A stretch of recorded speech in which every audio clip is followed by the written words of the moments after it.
ఏంది ఎలక్షన్లు అయిపోయినాయి, మళ్ళీ ఇది ఎంత అయిపోయింది, సీఎం అయిపోయినాడు, ప్రధాని అయిపోయినాడు, మంత్రులు అయిపోయినారు, అంతా అయిపోయినాడు, ఇంకా కేతిరెడ్డిని ఇంకా ఏంది చెప్తున్నాడు ఏందని. సరే, ద బ్యూటీ ఆఫ్ డెమోక్రసీ, ప్రజాస్వామ్యం వర్ధిల్లాలని పెద్ద పెద్ద స్టేట్మెంట్లు ఇస్తూ ఉంటాం, అతిపెద్ద డెమోక్రటిక్ నేషన్ అని చెప్తూ ఉంటాం. కానీ ప్రతి చోట కూడా ఏం జరుగుతుంది, ఏం జరిగిందని నేను 2014లో చూసా. దొంగ ఓట్ల ఎక్కించుకునే కార్యక్రమం, దాని మీద విపరీతంగా ఫైట్ చేయడం జరిగింది. తర్వాత దాన్ని ఆధార్ కార్డుతో లింక్ చేయాలని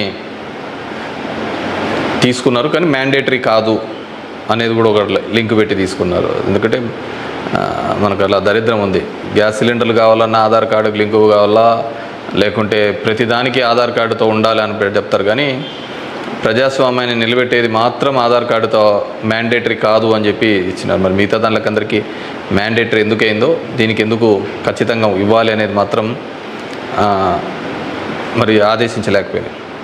సరే, వాటి మీద దొంగ ఓట్ల మీద అదేవిధంగానే ఇప్పటికీ కూడా ప్రతి నియోజకవర్గంలో 10 నుంచి 20,000 30,000 వరకు దొంగ ఓట్లతోనే ప్రజాస్వామ్యం గెలుపోవటంను డిసైడ్ చేసే పరిస్థితులు ఉన్నాయి. కానీ నన్ను ఎట్లాగో ఎలక్షన్స్ అయిపోయినాయి, ఓడిపోవడం జరిగింది. కానీ దీనికి సంబంధించి ఏ విధంగా ప్రతి ఒక్కటి చోట కూడా ఈవీఎంస్ అనేది ఇప్పుడు పెద్ద question mark.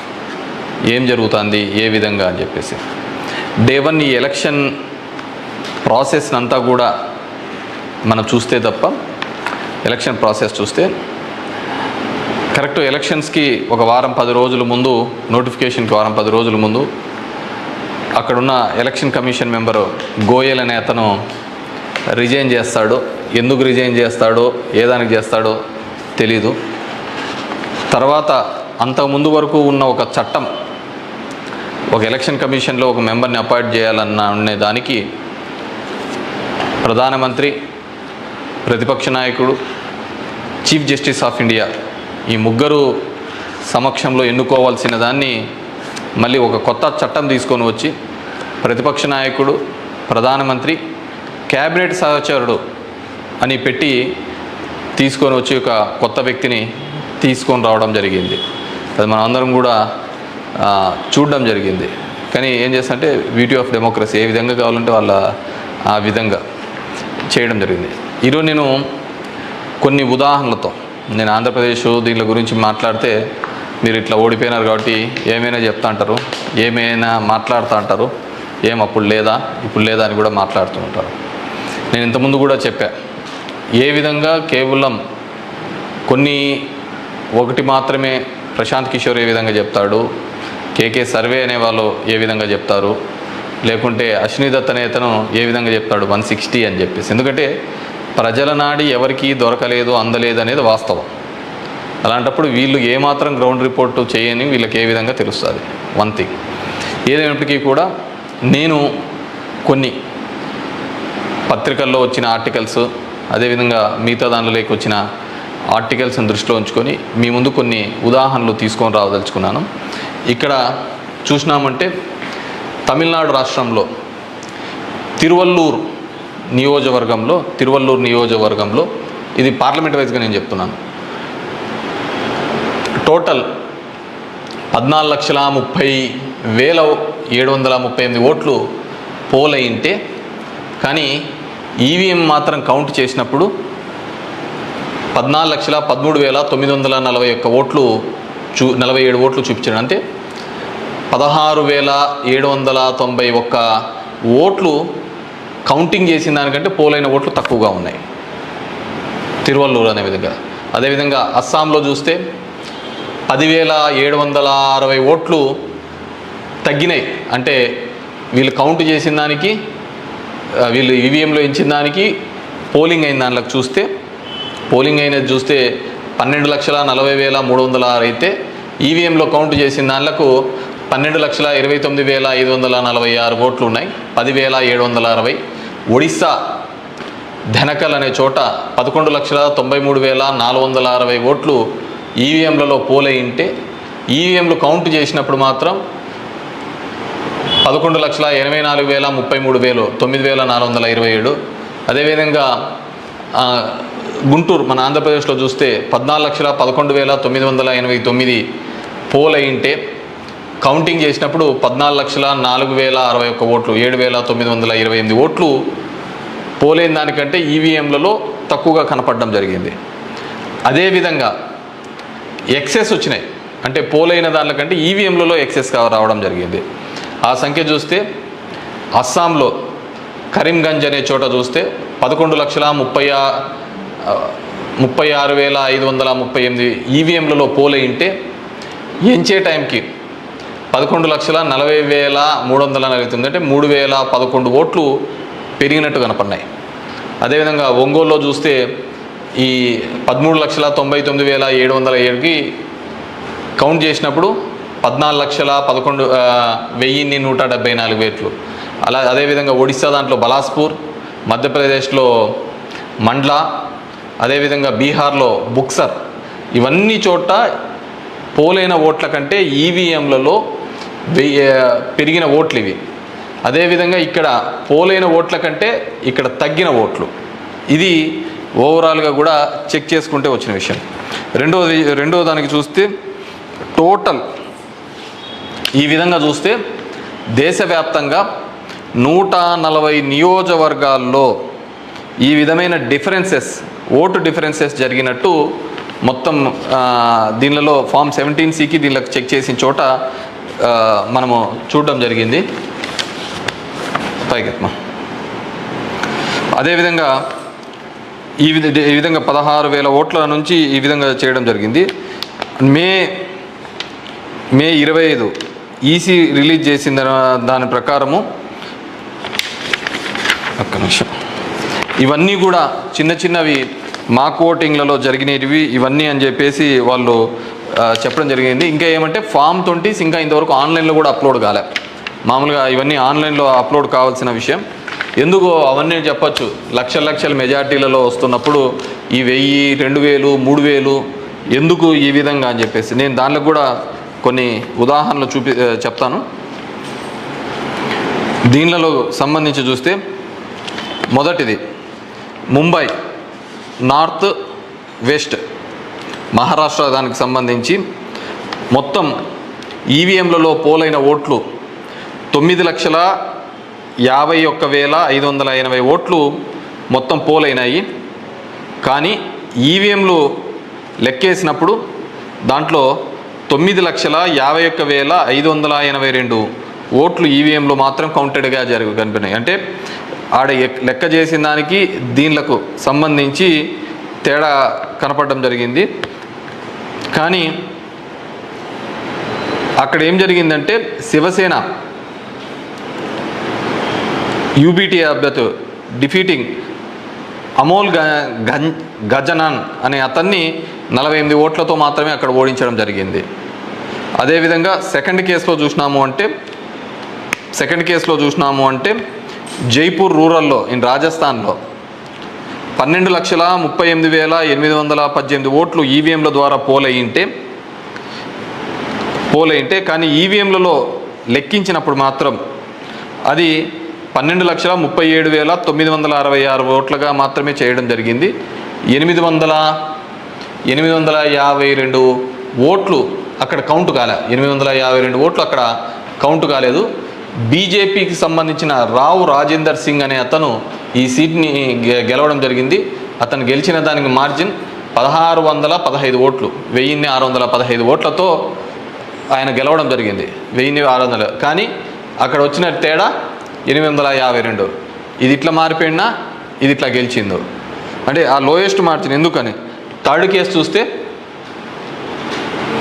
Case కంకర్ in Chhattisgarh అక్కడ పోలైన ఓట్లు 12,61,103 ఈవీఎంల ద్వారా ఓట్లు పోలైంటే ఈవీఎంల ద్వారా మనకు ఫామ్ 17లో ఇచ్చినప్పుడు ఈవీఎంల ద్వారా ఉండేది.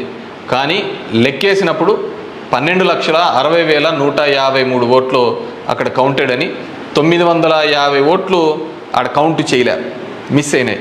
ఎట్లా మిస్ అయినాయో తెలియటంలే, ఎక్కడ కనపడటంలే. దాని ద్వారా బీజేపీకి సంబంధించిన భోరరాజ్ నాగ్ అనే ఇతను గెలవడం జరిగింది. 1884 ఓట్లతో గెలవడం జరిగింది ఇతను. 4th case Farrukhabad in Uttar Pradesh. 10,32,244 EVM ఓట్లు పోల్డ్ అయితే, కానీ ఈవీఎంలలో చెక్ చేస్తే ఫామ్ 17 ఒక విధంగా ఉంది, దీనిలో చెక్ చేస్తే 10,31,740 ఈవీఎం ఓట్స్తో ఉన్నాయి. 460 ఓట్లు కౌంట్ చేయలేదు.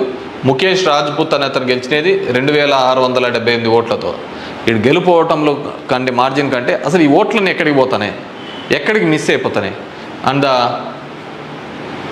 ఈ కేసులలో చూస్తే ఇవి అసలు వీవీప్యాట్లను కౌంట్ చేయాలని, అదేవిధంగా 100% ఇవన్నీ మాల్ ఫంక్షన్గా జరుగుతున్నాయని చెప్పినా కానీ మార్జినల్ ఎల్లరని, అదేవిధంగా